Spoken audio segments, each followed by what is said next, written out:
Halo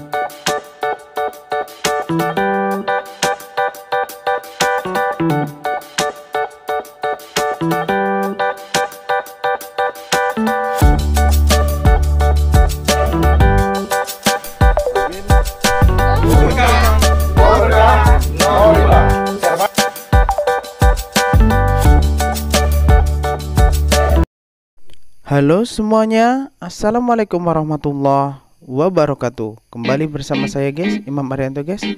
Hari ini guys, kita ditemani guys tim Eco Farming. Tepatnya di Semangga 1 guys, Kampung Semangga Jaya ya guys ya. Susunan tim kali ini guys, seperti biasa, leader dipimpin oleh Pak Yus sendiri guys.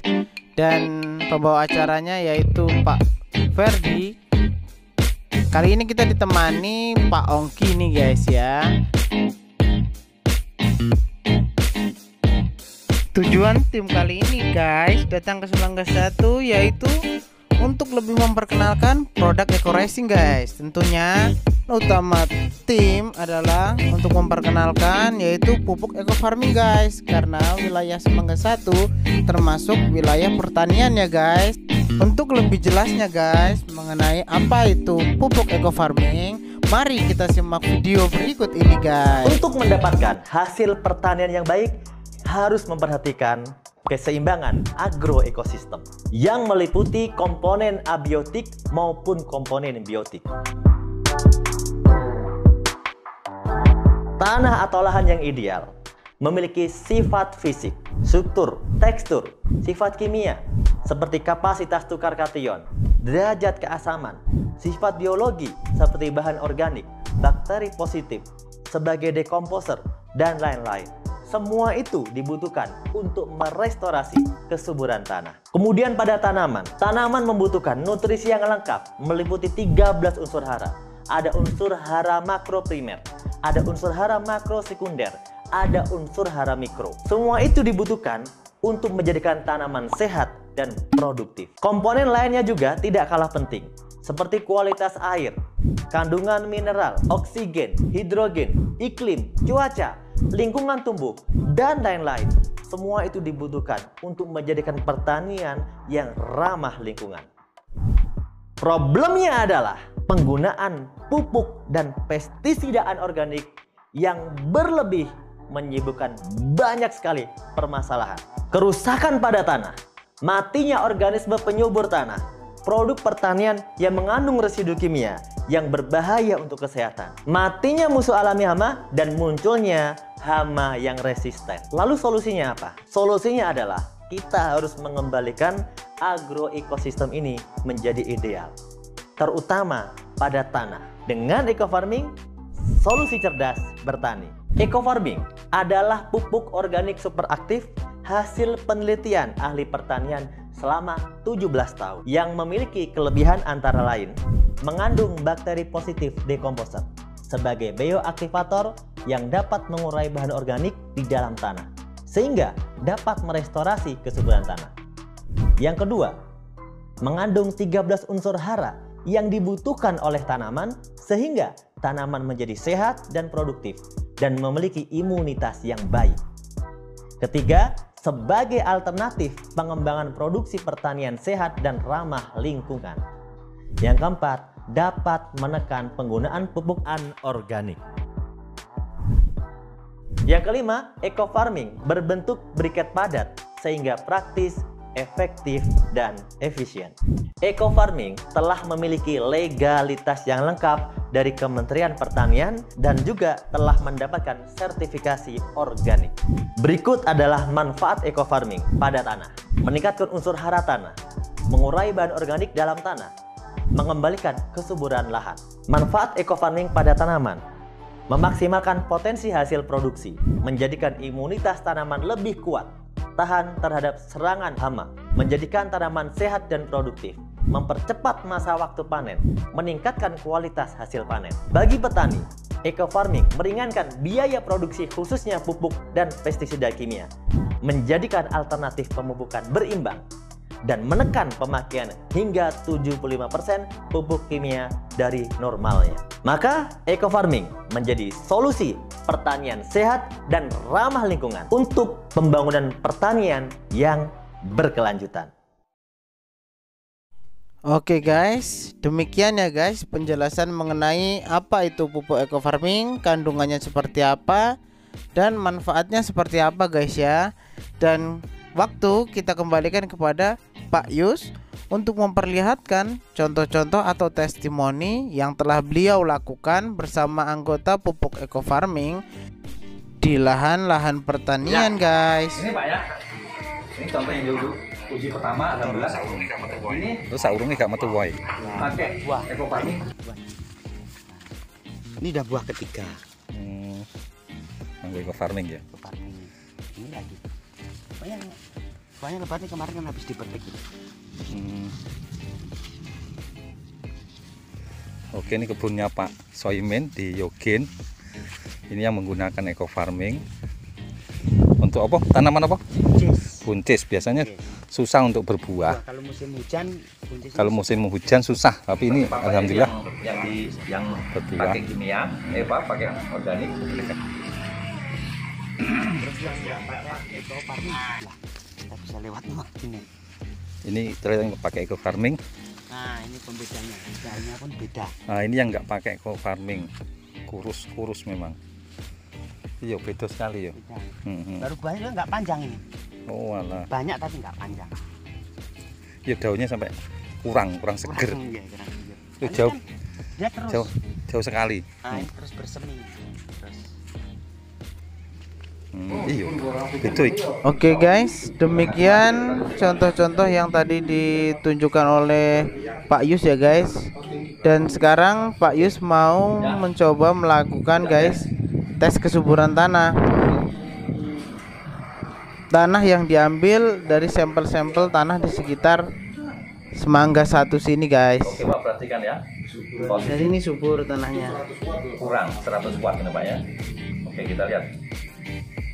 Ya, yang kedua hampir sama tanah. Kemudian yang ketiga, Tapi semua tempat sawah yang pupuknya banyak. ini tidak menyala. Ini tanah yang di tempat melon itu ya kalau salah tadi. Ini satunya tanah kokernya Tidak Ria. menyala toh? Tidak menyala. Oke. Tidak menyala. Nanti Ini kita lihat. yang tanah cacing tadi itu. Oke. Ya. Nanti Pak, nanti lihat hasil setelah dikasih pupuk Pak. Ya. Berarti yang tidak menyala tengah, ya. Terima kasih kepada Mas Anto dari Blok A Semangga 1 yang sudah membawa pupuk eco farmingnya sehingga tes kesuburan tanah dapat berlangsung dengan baik guys. Ya. Oke. Ya.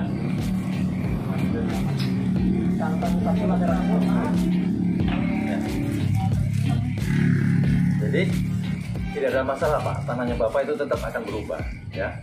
Kita kasih dari usah banyak-banyak Pak ya, sedikit saja.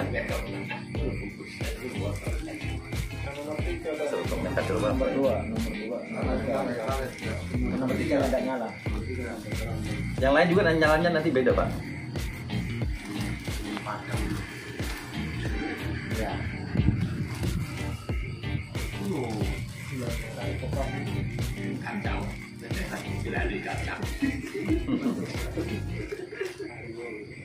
Kalian dulu saya pernah ngetes sendiri jadi saya tertarik.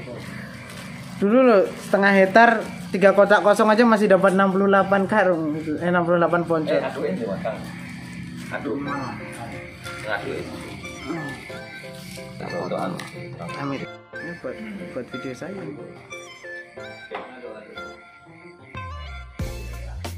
Ya. Oh Pak, itu ini bukan kopi susu Pak. Ya. Jadi kalau pupuk eco farming pengujiannya begini Pak. Kalau lain nanti bisa Bapak tes ya. Dapat bakterinya sudah dicampur air, dia sudah bereaksi. Tapi lebih bagus kalau 15 menit dulu sebenarnya. Ya. Nggak apa-apa nanti 15 menit ulang lagi. Ya. Tapi reaksinya cepat kok, tidak lama.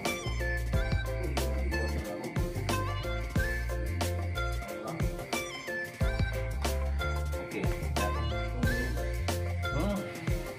Ya, sebenarnya 15 menit, tapi nanti kita tes dulu. 15 menit berikutnya nggak apa-apa ya. Kita nggak usah pakai 15 menit nggak apa-apa. Kita coba dulu ya. Ini jangan dipegang, Pak, nyetrum ya. Oke. Bagaimana, Pak? Beda toh? Ya. Ya. Ini yang tadi tidak nyala. Mari kita buktikan. Ya. Mending. Toh? Ya. Beda ya. Nanti kalau mau lihat 15 menit ya boleh ya. Jadi Pak tadi bilang tidak menyala, secara akal sehat kenapa bisa menyala? Yang tadi kurang, ternyata jadi terang ya. Jadi pembuktian dengan ini adalah alat tes kesuburan. Kalau Bapak buka di Google alat tes kesuburan tanah, ya ini sudah. Oke guys, karena sesi tadi guys ya, tes kesuburan tanah sudah selesai guys, maka kita maju ke sesi berikutnya, yaitu sesi tanya jawab guys. Jadi silakan para peserta bisa bertanya dan akan dijawab oleh Pak Yus guys. Kita coba lagi 15 menit ya. Ayo Pak, saya mau tanya Pak. Ya, silakan. Misalnya ini kan kita sudah bikin biangnya ini. Nah, di biangnya ini harus berarti kalau biar nggak meledak bagaimana ini? Di lubangnya apa bagaimana? Pas maksudnya kan pengaruhnya pasti tetap kalau kita bikin begitu, kalau di dalam botol jerigen kan pasti apa? Iya. Ya, tetap Apa, kasih uap. lubang, Pak. Kasih lubang sedikit untuk dia bernafas. Ingat, dia makhluk hidup. Ya. Nanti jangan sampai Pak ini bau aslinya kayak jamu, Pak. Jangan sampai Bapak tahu botol pit atau laut begitu kan. Ya. Kemudian sudah takut Kalau alasannya. satu botol itu campuran air kelapanya berapa banyak? Satu tuh itu 1 liter, Pak. 1 liter. Bisa lebih tidak? Jangan, Pak, itu aturan dari bulan begitu. 1 liter. Jangan melanggar. Maksudnya kalau lebih berarti kan sebenarnya 1 liter sudah banyak, Pak. 1 liter itu untuk tangki semprot yang biasa untuk 20 tangki. Jadi diecerkan, diambil. Biasa ukurannya nih, Pak. Nah, Satu itu ditakar iya. jadikan 1 liter air, Ya, air 1 kelapa liter. ya.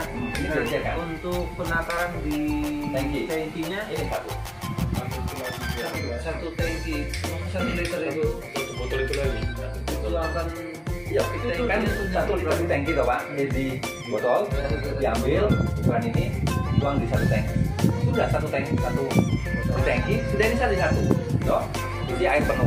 Berarti amannya kita literi dulu pakai itu 20 Ya, kali bisa. ini ya 20 di kali. satu botol Kalau kan tangki semprotnya lebih yang aman. biasa, tapi kalau tangki semprot yang listrik saya tidak tahu itu mungkin Bapak bisa hitung sendiri. Karena besar toh. Nah, nanti hitung saja. Toh pakai ininya bisa pakai. Nah, dengan air dikasih penuh udah apa-apa. Pupuk dasarnya 6. Nah, ini yang kemarin saya masih berpikir karena di Jawa itu mereka tanam. Di sini kan tidak hambur toh. Nah, jadi untuk ngatasin hambur, Bapak hambur saja dulu. Setelah disingkal hambur, begitu 5 hari muncul apa? Bukan rumput, Pak. Padi. Sudah, Pak, pakai pupuk dasar seperti 6. Tidak mati karena dia bukan kimia. Setelah 6, toh, sudah. Nanti 15 hari sekali baru pakai kembali ke ini lagi.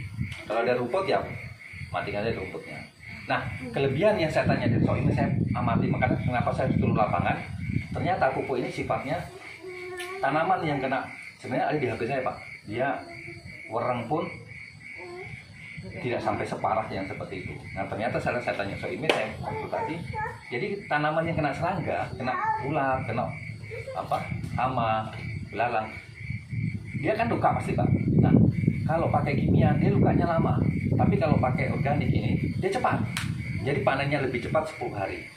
Lebih cepat. Nah, jadi kelebihannya di situ, lebih cepat, kemudian nanti lebih tahan hamanya lebih. Kenapa? Sama dengan manusia. Kalau manusia makannya sempurna, Pak, sehat 5 sempurna, semuanya terpenuhi, pasti sehat tuh, Pak. Tapi kalau makannya nasi kerupuk 1 bulan 2 bulan ya mungkin tidak ada tenaga. Ya. Pak, untuk expire yang di dalam botol kecil itu dia 2 tahun. Ya. Nah, ketika nanti dituangkan ke dalam apa dijadikan 1 liter air, Ya. nah itu dia expire-nya berapa lama? Itu 1 minggu 2 minggu minggu sudah harus dikasih tambahan gula Pak untuk makanannya dia. Kasih makannya dia. Nah, kalau misalnya Bapak campur air kelapa ya, Iya. ketika sudah dicampur Iya. air kelapa 1 liter, nah itu kan sudah campur banyak. Iya. Nah ini jangka waktu dia 2 minggu lah paling 2 lama. minggu ya. Iya. Jadi lewat dari 2 minggu Iya. berarti sudah Ya mati itunya. kasih ya. Nah, supaya Bapak bisa Taruh gula lagi. pakai Kan biasanya satu itu nggak habis misalnya ya, kita sudah potong separuh Pak. Oh gitu. Iya. Kalau misal setengah hektar, toh apa 1 hektar tanamnya setengah hektar. Kalau 1 hektar kan 1 utuh, toh kalau setengah berarti potong jadi 2. Sisanya simpan, sisanya setengah liter. Ya, setengah liter. Jangan sampai kan kita pikir pas sudah dituangkan di pot Ya. ini kebanyakan, Ya. wah ternyata nyemprot ternyata masih ada sisa. Mubazir. Mubazir. Ya. Jadi itu Pak. Terus makin bagus. Ya. Jadi ini Pak. Ceritanya mengirit. Distributor, jadi petani tidak perlu harus kan barangnya di Bandung Pak. Kalau mau pesan itu kirim uang ke bank dari Bandung muncul lagi. Nah itu biasa 1 minggu. Nah order lagi. Nah kita masing-masing kampung nanti kita siapkan agen, tinggal kontak mereka pesan berapa, toh untuk 1 hektar 2 hektar. Saya bisa pastikan pupuk ini walaupun biasanya musim tanam rendeng toh Pak, pupuk belum ada. Padahal ini sawah kita sudah singkat. Ini sudah ada, tinggal pesan saja. Sekarang pesan pun sudah. Demikian guys, terima kasih karena sudah menyaksikan videonya dari awal sampai akhir ya guys. Oke guys, sampai bertemu di video saya selanjutnya. Wassalamualaikum warahmatullahi wabarakatuh.